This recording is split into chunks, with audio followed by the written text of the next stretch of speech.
Hello everybody, this is Raymond Kinman with Three Lakes Real Estate, and today this is our third part of our Real Estate on the Road series, talking about the process of buying a house in Idaho.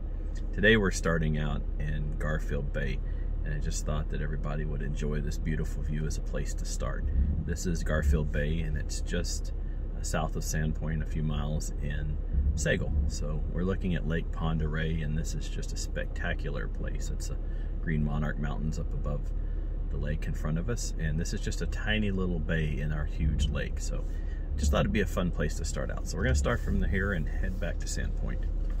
Today we're going to talk about really the third part of buying a home in Idaho. So we went through the initial part of making an offer, negotiating that, and the second part of dealing with an inspection and earnest money and those steps. And so now really what we need to talk about is what happens after that.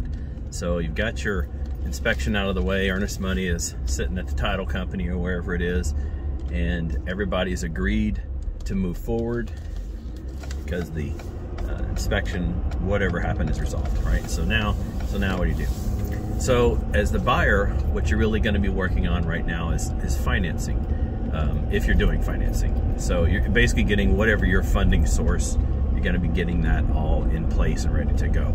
As part of the contract, you're going to need to show that you have either an approval from your lender, which will mean that the lender has looked at usually your documents, income, your expenditures, those types of things, and they're fine with lending you the amount of money for the mortgage, and they're good to go except for a final appraisal.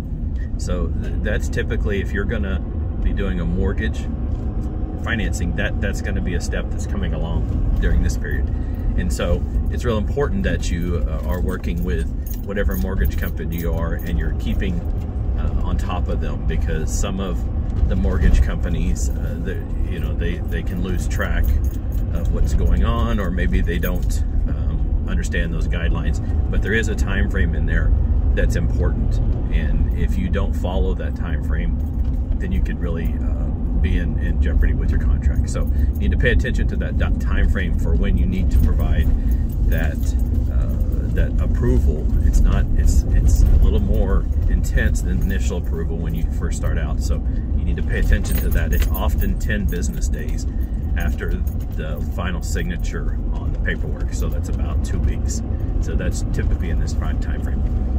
If you're paying cash for a house, there is also typically a deadline in there as well, where you show that you have proof of funds. So if you're saying you're going to be able to pay cash, the seller is going to want some proof that you can actually do that you can actually follow through with what you said you can do. So those two things are typically the next step that you see coming in here, and it's kind of just getting that your financial picture in order and providing it to the seller, so that they're sure that the process is going to continue. The next thing you need to do is you need to be getting all of the other parts of the process in order on your end. If you're going to be moving, typically we're talking about a 45-day closing, maybe 30 days. So we're already 2, maybe 3 weeks into this. So if you're going to be moving, if you're going to be transferring schools with kids, all of those kind of things need to be coming into play. And that's just, if it's time dependent on your end, excuse me. So, and then the other thing that will also be going on at this point is we talked earlier about your inspection, and often there is something that needs to be addressed, whether it's a minor repair or a major repair. During the middle part of the contract for buyers is usually when you have a time frame for that to be taken care of. So let's say you did an inspection on the house, and there was some electrical problem, some fuses were not working correctly, or plugs or something like that. Let's just use that as an example. And there is going to be a time frame that everybody agrees to, and it's typically maybe 2 weeks to get that fixed. So you need to make sure that the sellers are getting whatever work that you required done on time. And then you also need to have documentation of that, and you need to be okay with whatever repairs they made. You may not want, you know, the neighbor who doesn't know about electrical work doing electrical repairs on a house that's ends up not being safe. So you want to have good documentation of those things, and so that's also going on. So in the middle part, typically what you see is we're dealing with finalizing evidence of your ability to purchase the house with money or a mortgage, and then we're dealing with anything that goes on your side as far as getting your house or your situation ready to move. And then thirdly, and sometimes kind of most importantly, is making sure whatever contingencies that you put in that agreement as a reaction to the inspection report, that has been solidified and taken care of.